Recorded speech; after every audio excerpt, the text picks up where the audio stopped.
think there's a huge opportunity to reimagine or imagine anew the kinds of organizations and cultures that can successfully build a bridge from research to real-world impact. I see so many ideas with huge potential that currently get squashed or killed altogether as they're trying to make their fragile, non-linear way into the real world. And I can't help but wonder if there's a missing segment of the innovation and impact pipeline where perhaps we could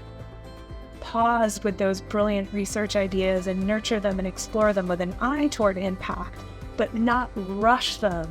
into a clear path to market or a clear predetermined shape. In other words, spend more time in that wandering, asking what's possible, pushing out the potential of these ideas to their maximum before we begin an all too natural and instinctive process to narrow them down into something that we can define and then go and execute.